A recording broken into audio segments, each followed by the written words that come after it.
Welcome to Tamer Bowling Video Ball Reviews.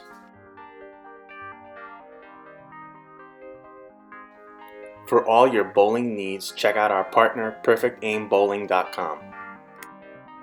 Today we are testing the new Roto Grip Hypercell Fused.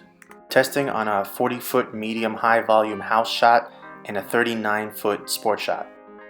First impressions of the Roto Grip Hypercell Fused. Looks pretty.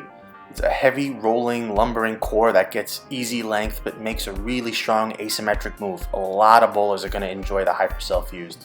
Value, we gave the Fused an A. I know the Fused is a top shelf ball, but I can truly see a lot of bowlers taking advantage of this motion, and by releasing it with the shine out of box, it offers good versatility. Overall, we gave the Hypercell Fused an A on house shot and an A on sport shot. What's the saying? Don't mess with a good thing. Roto Grip continues to find a way to use probably their most successful core, the nucleus core. Here comes the Fused, this time with the Love-or-Hate 1500 polished out-of-box finish. I think it's a very smart decision on Roto Grip's part to do that this time. Besides shelf appeal, which it does have, it shows off the capabilities of the motion. In this finish, the ball doesn't fight the fronts and mids, so it stores its core transition for later down lane, but not so late that it's all flip.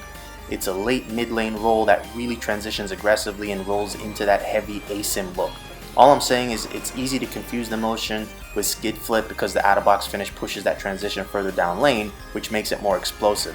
But I think this type of motion will help a lot of bowlers because that really heavy core adds control with good drive through the deck, while the cover will allow bowlers to get the ball down lane without a huge struggle. For me, it was pretty comfortable finding the pocket. The ball has just a bit more defined transition, so if you have a keen eye for ball reaction, you'll see that, and for me, it makes me comfortable knowing exactly what the ball will do and when. Comparing to the No Rules Pearl, the Pearl has smoother transitions. Paying close attention, you'll see the Fused start its roll about a foot earlier as well, and overall a couple boards stronger.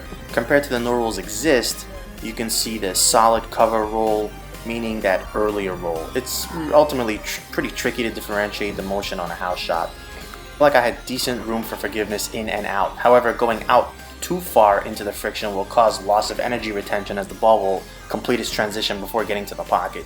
Missing in too much and you're going through the face, no question.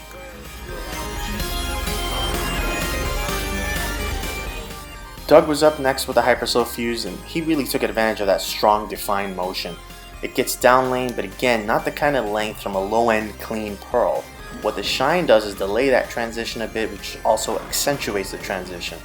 That strong, heavy nucleus core turns over hard, and you can see it in Doug's very low-tilt roll. Doug called it a hard arc, and I concur, for all the reasons I already stated. The other thing is that it's both capable of handling heavier oil as attested on this test pattern, yet still has the flip to be usable as it breaks down and you move in.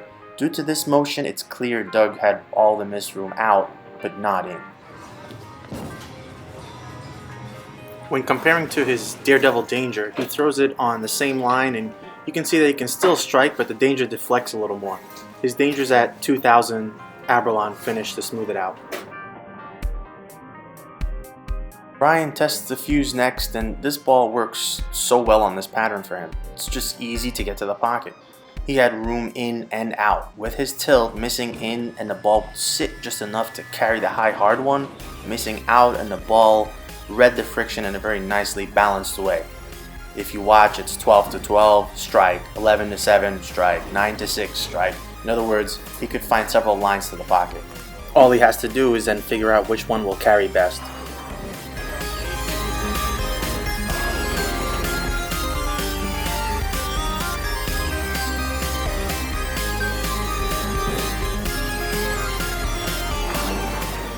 Finally, Sean tests the Fused, and this ball almost fits the mold of the type of ball he really likes. You've got basically a shiny asym, and again, you can see the defined transitions going down the lane. For him, the Fused reminded him of his snap lock, and that was a ball he absolutely loved. With that said, he could throw it from different parts of the lane, but the ball seemed to like, or I don't want to say need, but let's say need more oil to provide that nucleus core hit. From in the oil, the ball drove strongly through the deck. And from more direct lines, it deflected a bit more through the pins because it was losing more energy. However, he struck quite easily from there as well, which lends to the versatility of the Hypercell Fused. This is definitely a type of ball he would have in his arsenal.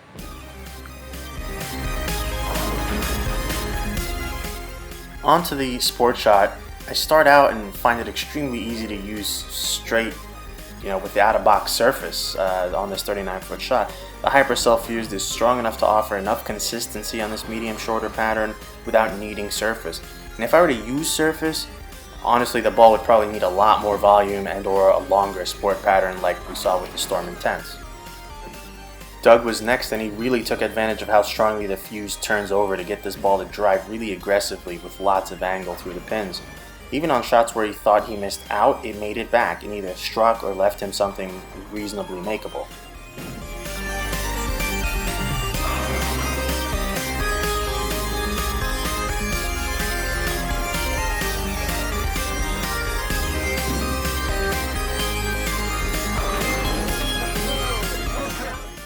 Bryan also found it fairly easy to get to the pocket as well, and he's playing a tighter line as you would expect, but the Hypercell Fused had a really good look, getting that length but good strong roll. It reminded him of his Storm Lock, which is one of his favorite balls.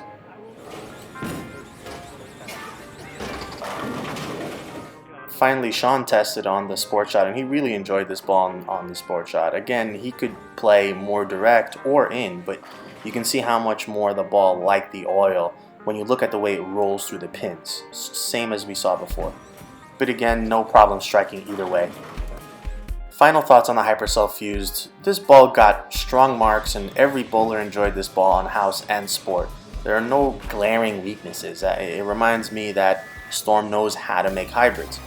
Add that to a proven core and the formula just works. This ball is really along the lines of the Lock if you're from the Storm family, but it may not be totally obvious because of the 1500 grit polished finish. But knowing what we know, this ball will be extremely versatile. It's hard to picture a bowling style that couldn't benefit from having this type of motion in their bag.